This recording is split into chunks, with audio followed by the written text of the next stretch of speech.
Welcome to the Doghouse Podcast. I'm Jeff Davis. And I'm Fred Williams. And I'm Ron Velez. Today we'll be talking to Ron about Doobie Dogs. It is a pet taxi service, a pretty interesting business here. So we're going to jump right into this. How you doing today? All right, Fred. Why don't you tell us a little bit about your business, how you got started, the ins and outs, the ups and downs. We're interested to hear about everything. Yeah, great, man. So what I did was I come from the oil and gas industry and sales and ups and downs, and I finally came out of it, started a little cleaning service. And from that cleaning service, we were cleaning these Airbnb houses, and they were right around the corner from a daycare, doggy daycare, and kept watching those dogs, wondering why those dogs were so happy. Yeah. And I did this for about a year, and the light bulb went off, and I said, I bet you nobody's delivering dogs. Went into the daycare, and I asked them if they had anybody, running the taxi service for dogs. And from that, I jumped on the idea, started figuring out how I needed to, what I needed to do. And originally, this was right in the middle of COVID. Okay. So started, I think I got my LLC around probably March of 2020. And I saw that, the daycares were dropping. Yeah. But I was meeting with the daycares, talking to them. And then the next thing was trying to find a vehicle. And vehicles started getting a little scarce back then. Mm-hmm. And I found a 30-foot, 19-passenger bus in Portland, Oregon. It was for Seattle, Washington. And the price was right, so me and two friends flew out there and took a 55-hour drive back with twin-size air mattresses. Mm-hmm. We moved some of the seats, and coming from the oil field, we're used to sleeping anywhere we could. Right. So somebody was driving the whole time. Interesting. So you're at home during COVID. Yeah.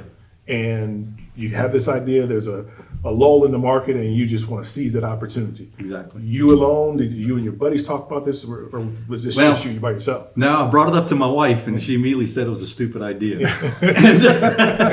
and so I said, I feel like I really need to do this, and started talking to some friends, and talked to one of my petroleum engineer friends that had been laid off for about 6 months, and we were having lunch, and I said, what do you think about this? And he goes, pretty good idea. Yeah. And brought it back to my wife. She wasn't convinced. Drove to New Orleans to see my dad, who's a very conservative person. And walking through grocery store with him, I said, Dad, I think I want to do this. And he said, my dad's 86 years old right now. So a couple of years ago, he said, what do you mean? What do you mean doggy daycares? Right. So I talked to him about it, and he goes, hey, it sounds like a great idea. And I said, whoa, you're one of the most conservative people I know.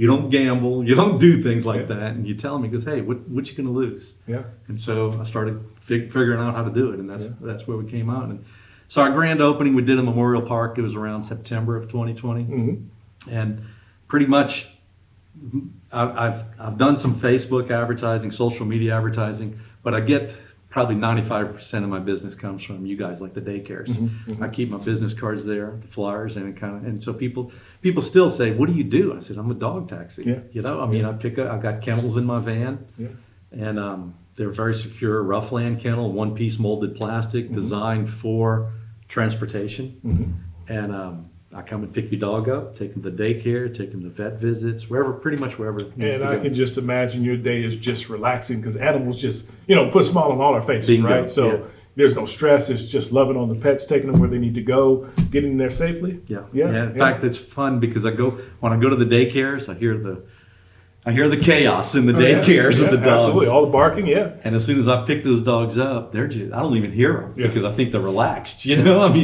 been playing all day, and so it's like we tell people about this, say, oh, it's Uber for dogs. Well, it's not quite there, but it kind of started that way, right? And then you turned into Doobie Dog, and then went from a big bus to a different type of vehicle, right? Yeah, I went from the name of the company was Doobie Dogs, and I'd come up with that name and thought that would help out. Honestly didn't think of it as a rideshare company when I came up with the name. Mm-hmm.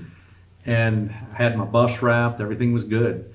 I was paying $1.59 a gallon for diesel back in December of 2020. Those were the good old days, yeah. And my bus gets about 8 miles to the gallon in the city. So January came, started thinking I might need to do something. And so March, I bought a small little passenger van. And right before I was I was having a company give me a quote to wrap it, and they sent me the mock-ups. And when I was at a friend's office and I looked at them and I showed them to him, and he says, I like that one. And I noticed there was another email below that, and that email came from a large rideshare company saying I needed to remove my name. And instead, I mean, kind of hate to say, I just ignored that for a while. My lawyer suggested go ahead and change it. So I changed the Doobie Dogs. We're not going to go into why we called it Doobie Dogs, but I'd get a lot of attention on that. And then, so the cool thing is I have a deck on the top of the kennels that's carpeted with pillows, and I've got seatbelt leashes. So for dogs that are kind of like my very important pup dogs, VIP dogs, and my own dogs that have a harness, I can harness them in there and they can look out the window. And fun thing is when I'm in, I don't do a lot of traveling on the highways with the dogs. So if I'm on a road going 20, 25 miles an hour, I'll roll the windows down. They can't jump out. And I always get looks at the red lights. Oh, I'm sure. And then at 5 o'clock when I'm stuck in that wonderful traffic at 610, I get to show people, and I get people flashing, taking pictures all the time of what's going on. So what's in store for you for the future? Where are you trying to take Doobie Dogs? And I love the name, by the way. No, thank you. You guys remember the Breakfast Club, right? Hey, yo, Ahab, where's my doobie? So Ahab, type on my doobage.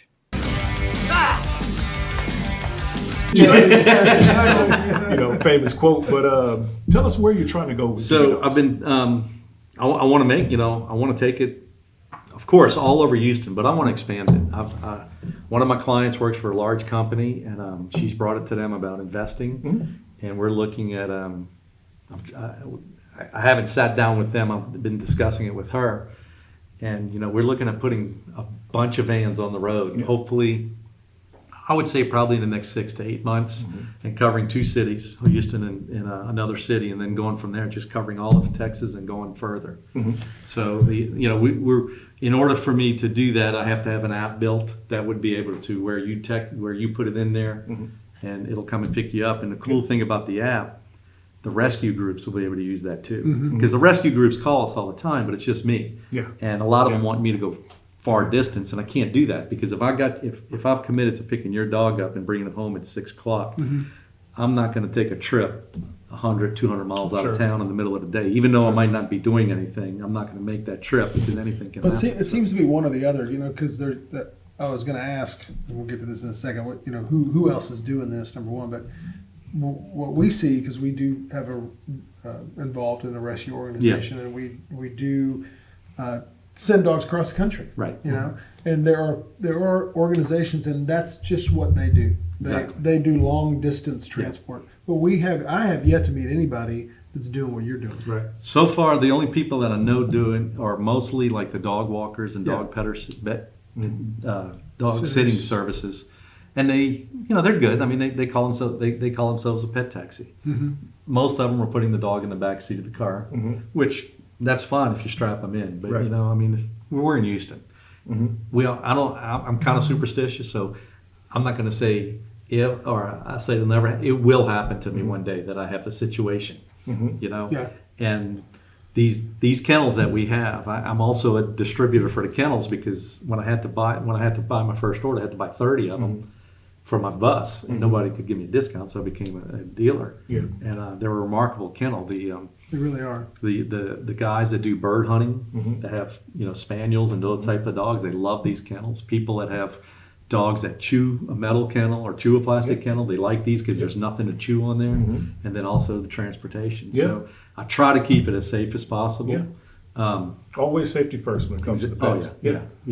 And like I said, I don't get any. I mean, going back to what you said in the beginning, I don't get any complaints from them. They enjoy it. So. Well, people for years have asked us, why don't you do a mobile groomer, or why don't you have some sort of a transport service? Which we have a van. I mean, Cameron very well, and we do transport to the vet and back if we need to, or obviously if something happens with the dog and we need to transport, we have a vehicle to do that. Logistically, we just never took the time to do it, to manage a brick and mortar and do that, as we discussed earlier. But so what does a typical transport, if there's such a thing, what does it look like? You said mentioned something about 5 miles radius. Yeah, my rates are based on a 5 mile radius, but that 5 mile radius changes because it depends on where the person lives. It's 5 miles from wherever I initially picked the dog up. Gotcha. And then there's there's a charge for so many miles after that. But basically, pretty much, if I was to pick your dog up at your house, if you're going to be home, I come and meet you. You hand me the dog. First of all, you've already filled out the information on the app on the dog, because we require the same information that the daycares require. We want to know that, I'd like to catch it before you guys catch it, that Fluffy doesn't have a certain vaccine, because if I get to you, then you're going to have to call them. And for me, honestly, they may tell me to take it to the vet, which if I can, I'll do it. But if I don't have time, I have to take it back home. And then I put the dog in the kennel and I go. Usually, if I don't have more than 2 dogs of 2 different clients that are in the van at the same time, because I try to space it out where, it might be stressful. I picked the dog up this morning. Sure. The lady left town at 4 o'clock in the morning. So she called the apartment. She had the apartment complex give me authority to go in, pick the dog up. Dog in there. I don't think the dog had ever been in a kennel. So I had to pick up about 85 pound Labrador, to get her in, because he did not want to get in. But then I've have last minute calls. Last week I had, I was running some errands for a customer, and somebody called me and said, "Hey, it's raining. I just got home. I was in an hour's worth of traffic. Could you possibly pick her up?" And I said, "Yeah."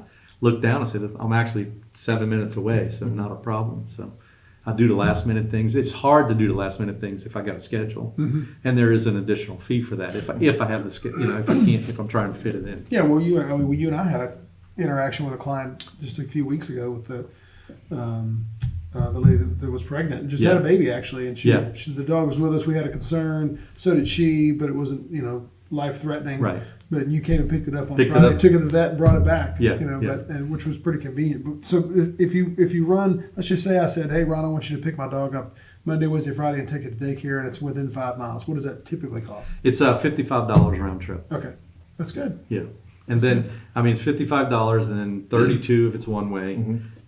I don't like to charge extra, but I have to. If it's on a weekend, I typically don't work on the weekends. But if I don't have anything, right now I'm a one-guy show, so it's very flexible for me. Now, once I get bigger, there's going to be some more stipulations put into that. So on that $55 round trip, whatever the pet salon or daycare service charges, do you pay for that and you charge the client for that? How does that work? No, the pet salon and the client handle all that over the phone, I guess. Yeah, most of the time everybody can take a credit card over the phone. Right? Okay, gotcha. I've been in situations where these, for clients say, "Hey, can you pay for it?" And I'll do it as long as I'm reimbursed right away. Gotcha. I'd rather, even vets, I'd rather not get involved in that. Sure. Because I just want to be the courier. Sure. I don't want to be. You never know what's going to happen at the vet either.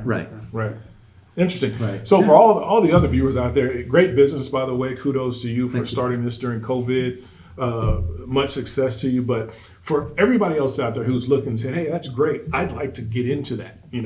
How do they contact you? Are you looking for people to train right now, or are you just looking to expand later down the road? I'm looking to expand really fast. Okay. And once I get that done, then I'll be looking for people. I've had some people call, and I'd love to be able to talk to people, but unfortunately I'm driving all day long too, and I don't want to be on the phone a lot while I'm driving. Sure. And I'm just not ready to start hiring people until I can get that next. Once I make that next step, I'm going to broadcast it. Gotcha. And it'll be all over. But I've got my website, which is Doobie. First of all, Doobie is spelled DOOBIE. So it's DoobieDogsUS.com. Okay. And then social media is at Doobie Dogs. Okay. At Doobie Dogs US, and then my phone number is 832-612-7049. Awesome. So and we'll put all this information in the Absolutely. Yeah, that's awesome, man. Yeah, Hey, thanks for joining us today. This was awesome. This was awesome. If there's anything we can do for you, please let us know. But always, thanks for coming by as well. Looking forward to it again. Absolutely. We want to say a big thank you, a great big thank you to all of you guys for all the love and support you've given us. Keep watching what we do, and we definitely want to give a big shout out to our sponsor, My Pet Credentials.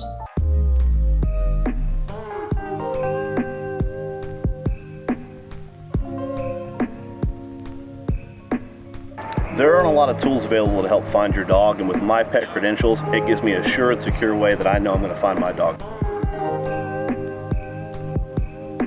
one of the biggest peace of minds I have is having a quality collar on my dog. It has a QR code that goes directly to a website, so I know exactly where he is at all times, and that's a huge peace of mind because, let's face it, dogs are like our children. So if we can find out where they are, that's the best way to do it. All right, thanks for joining us today. And as always, if you find yourself in trouble, you can find us In the doghouse.